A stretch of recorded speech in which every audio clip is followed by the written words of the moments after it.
ಮಾಜಿ ಮಸಾಲ. ಎಂತ ಅಡಿಗೆಯ ರುಚಿಯಾಗೋ ರಹಸ್ಯವು 20 ರೂಪಾಯಿ. ನಿಮ್ಮನ್ನು ಉದ್ದೇಶಿಸಿ ಭಾಷಣ ಮಾಡಿದ್ದಾರೆ. ಅವರು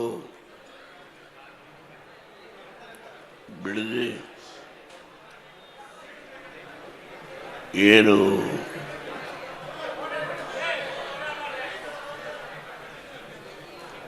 ಒಂದು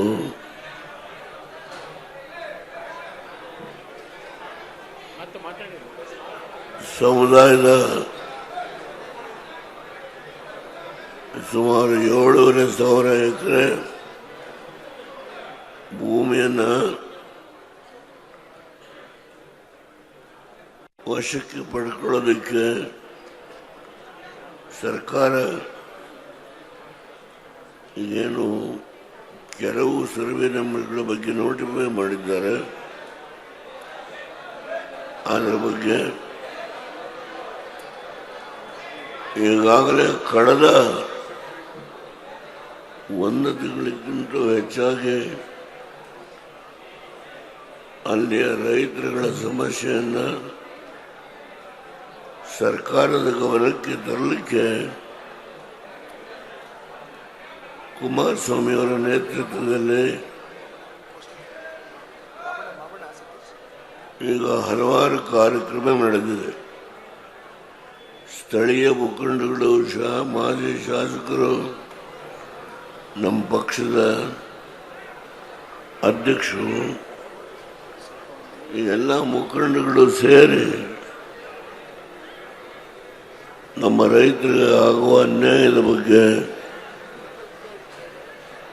ಸುದೀರ್ಘವಾದ ಹೋರಾಟ ಮಾಡಿದ್ದಾರೆ.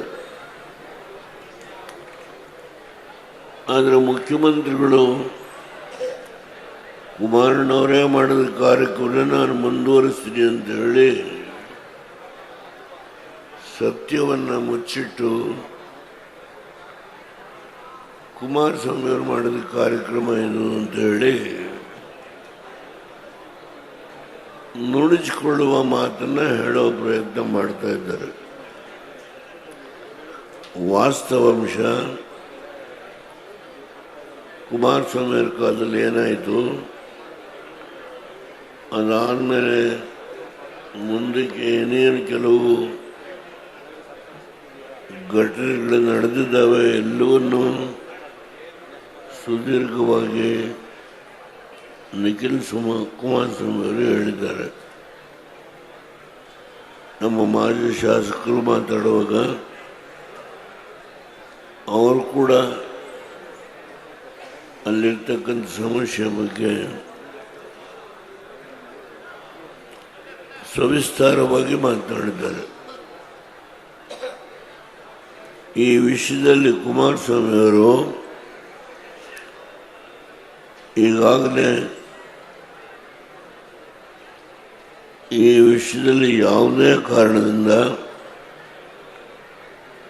ಅಲ್ಲಿರ್ತಕ್ಕಂಥ ಸಣ್ಣ ಸಣ್ಣ ರೈತರುಗಳು ಜೀವನ ನಡೆಸಕ್ಕಂಥದಕ್ಕೆ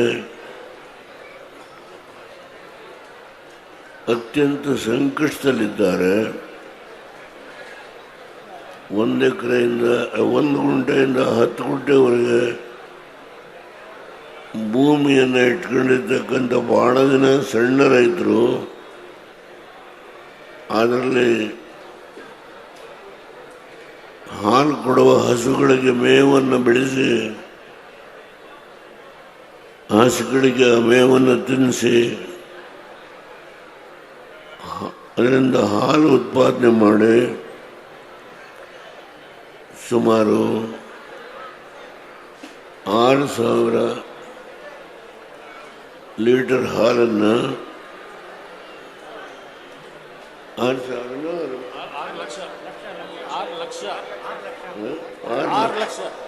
6 ಲಕ್ಷ ಲೀಟರ್ನ ಹಾಲನ್ನು ಡೈರಿಗೆ ಸಪ್ಲೈ ಮಾಡ್ತಾ ಇದ್ದಾರೆ. ಇದರ ಬಗ್ಗೆ 2 ದಿನ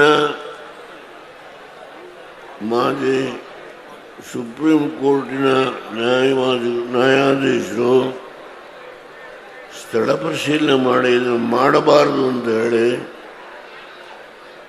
ಅವರು ಕೂಡ ಹೇಳಿದ್ದಾರೆ. ಅವರು ಯಾರ ಪರವಾಗಿ ಅಲ್ಲ, ಅಲ್ಲಿರ್ತಕ್ಕಂಥ ಸನ್ನಿವೇಶವನ್ನು ಕಣ್ಣಿಂದ ನೋಡಿ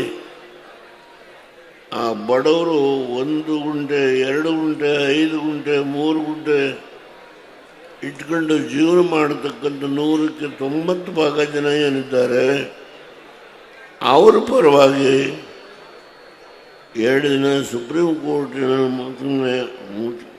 ನ್ಯಾಯಾಧೀಶರುಗಳು ಹೋಗಿ ಸ್ಥಳ ಪರಿಶೀಲನೆ ಮಾಡಿ ವಾಸ್ತವಾಂಶನ ಅವರು ಗಮನಿಸಿದ ಮೇಲೆ ಯಾವುದೇ ಕಾರಣದಿಂದ ಈ ಭೂಮಿನ ಅಕ್ವೈರ್ ಮಾಡಬೇಡಿ, ನಿಮ್ಮ ಲೇಔಟ್ ಮಾಡೋದನ್ನು ಕೈ ಬಿಡಿ ಅಂತೇಳಿ ಹೇಳಿದ್ದಾರೆ. ನಾನು ಮುಖ್ಯಮಂತ್ರಿಗಳಿಗೆ ವಿನಯವಾಗಿ ಹೇಳ್ತೇನೆ, ಇದು ನಾವು ಪ್ರಥಮ ಹಂತದಲ್ಲಿದ್ದೇವೆ. ನಾನು ಯಾವುದೇ ಒಂದು ಕಠಿಣವಾದ ನಿಲುವನ್ನು ಅಥವಾ ಶಬ್ದ ಪ್ರಯೋಗ ಮಾಡ್ತಾ ಇಲ್ಲ. ಕುಮಾರಸ್ವಾಮಿಯವರು ಪತ್ರ ಬರೆದಿದ್ದಾರೆ, ಸುದೀರ್ಘವಾಗಿ 4-6 ಸಾರಿ ಅಲ್ಲೇ ರೈತರ ಜೊತೆ ಸೇರಿ ನಮ್ಮ ಪಕ್ಷದ ನಿಲುವೇನು ಅಂತಕ್ಕಂಥದ್ದನ್ನು ಕೂಡ ಹೇಳಿದ್ದಾರೆ. ಈ ಮಧ್ಯದಲ್ಲಿ ಭಾರತೀಯ ಜನತಾ ಪಾರ್ಟಿಯವರು 2 ದಿನ ಅಲ್ಲೇ ಹೋಗಿ ಅವರು ಕೂಡ ಇದನ್ನು ವಿರೋಧ ಮಾಡಿದ್ದಾರೆ. ನಾನು ಈ ಹಿನ್ನೆಲೆಯಲ್ಲಿ ನಿನ್ನೆ ಕುಮಾರಸ್ವಾಮಿಯವರು ಬಾಗಲಕೋಟೆಯಲ್ಲಿ ಏನು ಈ ಒಂದು ಬೆಂಗಳೂರು ಮೈಸೂರು ಇನ್ಫ್ರಾಸ್ಟ್ರಕ್ಚರ್ ಕಾರಿಡಾರ್ ರಸ್ತೆಯ ಒಂದು ಅತ್ಯಂತ ಹೇಯವಾದ ಈ ಒಂದು ರಸ್ತೆಯ ವಿಷಯದಲ್ಲಿ ಅದರ ಜವಾಬ್ದಾರಿಯನ್ನು ಹೊತ್ತಂಥ ಪ್ರಾಜೆಕ್ಟ್ ಪ್ರಮೋಟರ್ ಯಾರಿದ್ದಾರೋ ಅವರು ಏನು ಲೂಟ್ ಮಾಡ್ತಾ ಇದ್ದಾರೆ ಅದರ ಬಗ್ಗೆ ಸುದೀರ್ಘವಾದ ಕಾಗದವನ್ನು ಕುಮಾರಸ್ವಾಮಿಯವರು ಬರೆದು ಬಾಗಲಕೋಟೆಯಲ್ಲಿ ಇದರ ವಿಷಯ ಹೇಳಿದ್ದಾರೆ. ಈ ಮಧ್ಯೆ ನಮ್ಮ ರಾಜ್ಯಪಾಲರು ಒಂದು ಮಾತು ಹೇಳಿದ್ದಾರೆ, ಈ ಬಿಡದಿ ಟೌನ್ಶಿಪ್ ಬಗ್ಗೆ ತೆಗೆದುಕೊಳ್ಳೋ ಜಾಮಕ್ಕೆ ಬದಲಾಗಿ ಏನು ಈಗಾಗಲೇ ಬೆಂಗಳೂರು ಮತ್ತು ಮೈಸೂರಿಗೆ ಕೇಂದ್ರ ಸರ್ಕಾರ 6 ಪಥದ ಕಾಂಕ್ರೀಟ್ ರಸ್ತೆ ಮಾಡಿದ್ದಾರೋ ಆ ಹಿನ್ನೆಲೆಯಲ್ಲಿ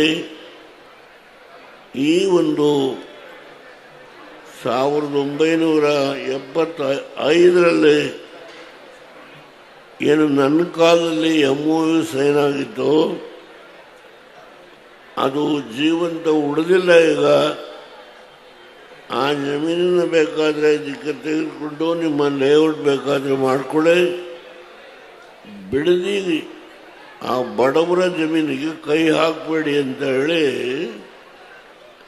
ನಮ್ಮ ರಾಜ್ಯದ ಗವರ್ನರ್ ಕೂಡ ತಮ್ಮ ಅಭಿಪ್ರಾಯವನ್ನು ವ್ಯಕ್ತಪಡಿಸಿದ್ದಾರೆ. ನಾನು ಈ ಸಂದರ್ಭದಲ್ಲಿ ಮುಖ್ಯಮಂತ್ರಿಗಳಿಗೆ ಈ ವಿಷಯ ಗೊತ್ತಿಲ್ಲ ಅಂತ ಹೇಳಿ ಯಾರಾದರೂ ತಿಳ್ಕೊಂಡ್ರೆ ನಾವು ನಮ್ಮನ್ನೇ ನಾವು ವಂಚನೆ ಮಾಡಿಕೊಂಡಂಗಾಗುತ್ತೆ. ಇದು ಸುಮಾರು 27-28 ವರ್ಷದಿಂದ ಇದೊಂದು ದಂಧೆ ನಡೀತಾ ಇದೆ. ನಾನು ಈ ಸಂದರ್ಭದಲ್ಲಿ ಬಹಳ ನೋವಿಂದ ಹೇಳ್ತೇನೆ, ನಮ್ಮ ಕಾಂಗ್ರೆಸ್ ಮುಖಂಡರುಗಳು ರಾಜ್ಯಾಂಗದ ಬಗ್ಗೆ ಮಾತನಾಡ್ತಾರೆ, ನ್ಯಾಯಾಂಗದ ಬಗ್ಗೆ ಮಾತನಾಡ್ತಾರೆ, ಅಂಬೇಡ್ಕರ್ ಅವ್ರ ಬಗ್ಗೆ ಮಾತನಾಡ್ತಾರೆ. ಅಂಬೇಡ್ಕರ್ ಅವರು ಈ ದೇಶದ ಒಂದು ನಮ್ಮ ಸಂವಿಧಾನವನ್ನು ರಚನೆ ಮಾಡತಕ್ಕಂತಹದ್ರಲ್ಲಿ ಮುಖ್ಯ ಅಧ್ಯಕ್ಷರಾಗಿ ಜವಾಬ್ದಾರಿ ಹೊತ್ತಿದ್ದರು. ಅದು ಈ ದೇಶಕ್ಕೆ ಒಂದು ಮಾರ್ಗದರ್ಶನ. ನ್ಯಾಯಾಂಗ ಹೆಂಗೆ ನಡ್ಕೊಳ್ಬೇಕು, ಕಾರ್ಯಾಂಗ ಹೆಂಗೆ ನಡ್ಕೊಳ್ಬೇಕು, ಶಾಸಕಾಂಗ ಹೆಂಗೆ ನಡ್ಕೊಳ್ಬೇಕು ಅನ್ನೋದ್ರ ಬಗ್ಗೆ ಇವತ್ತು ಅವರು ಈ 3 ವಿಭಾಗಗಳ ಬಗ್ಗೆ ಅವರ ಜವಾಬ್ದಾರಿಗಳೇನು ಅಂತ ಹೇಳಿದ್ದಾರೆ. ಈಗ ಈ ಒಂದು ಯೋಜನೆಯ ಬಗ್ಗೆ ಹೈಕೋರ್ಟ್ ಆಗಲಿ ಸುಪ್ರೀಂ ಕೋರ್ಟ್ ಆಗಲಿ ಕೊಟ್ಟಿರ್ತಕ್ಕಂಥ ತೀರ್ಮಾನಗಳನ್ನು ಅನುಷ್ಠಾನಕ್ಕೆ ತರತಕ್ಕಂಥ ಜವಾಬ್ದಾರಿ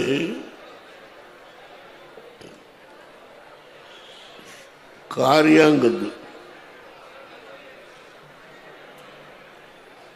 ಕಾರ್ಯಾಂಗ ಏನಾದರೂ ಅದರ ಬಗ್ಗೆ ಅಸಡ್ಡೆ ತೋರಿಸಿದ್ರೆ ಶಾಸಕಾಂಗ ಸಭೆಯಲ್ಲಿ ಅತ್ಯಂತ ನುರಿತವರಿದ್ದಾರೆ, ಮಾಜಿ ಮುಖ್ಯಮಂತ್ರಿಗಳಿದ್ದಾರೆ, ಮಾಜಿ ಮಂತ್ರಿಗಳಿದ್ದಾರೆ, ಹಾಲಿ ಮಂತ್ರಿಗಳಿದ್ದಾರೆ. ಈ ಒಂದು ವಿಷಯದ ಬಗ್ಗೆ ಸಾಕಷ್ಟು ಹಿಂದೆ ಇಡೀ ಶಾಸನಸಭೆ ಎಲ್ಲ ಪಕ್ಷಗಳು ಸೇರಿ ಸುದೀರ್ಘವಾದ ಚರ್ಚೆ ಮಾಡಿದ್ದಾರೆ. ಮಾಜಿ ಮುಖ್ಯಮಂತ್ರಿಗಳು ಇರಬಹುದು, ಅಂದು ಅವರೇ ಹಾಲಿ ಮುಖ್ಯಮಂತ್ರಿಗಳು, ಇವತ್ತು ಮಾಜಿ ಮುಖ್ಯಮಂತ್ರಿಗಳು ಇರಬಹುದು, ಮಾಜಿ ಸ್ಪೀಕರ್ ಅವರು, ನಾನು ಹೆಸರೇ ಹೇಳ್ತೀನಿ, ಕಾಗೋಡು ತಿಮ್ಮಪ್ಪನವರು ಇರ್ಬೋದು, ರಮೇಶ್ ಕುಮಾರ್ ಅವರೊಂದು ಮಂತ್ರಿಗಳಾಗಿದ್ದರು. ಭಾರತೀಯ ಜನತಾ ಪಾರ್ಟಿಯಲ್ಲಿ ಯಾರ್ಯಾರು ಮಾತಾಡಿದ್ರು ಎಲ್ಲರೂ ಒಟ್ಟು ಸೇರಿ ಈ ಪ್ರಾಜೆಕ್ಟನ್ನ ಟೇಕ್ ಓವರ್ ಮಾಡಬೇಕು ಅಂತ ಹೇಳಿ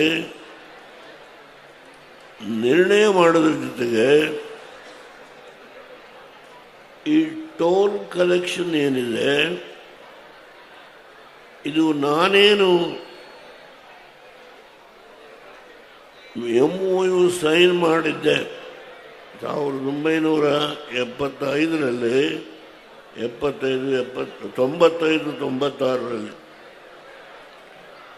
ಅದರಲ್ಲಿ ರಸ್ತೆ ಮುಗಿದ ಮೇಲೆ ನಾನು ಮತ್ತೊಂದು ಮಾತು ಹೇಳ್ತೇನೆ, ಪುನಃ ಹೇಳ್ತೇನೆ, ರಸ್ತೆ ಪೂರ್ಣ ಮುಗಿದ ಮೇಲೆ ಮೈಸೂರು ಬೆಂಗಳೂರು ಪೆರಿಫೆರಲ್ ರೋಡು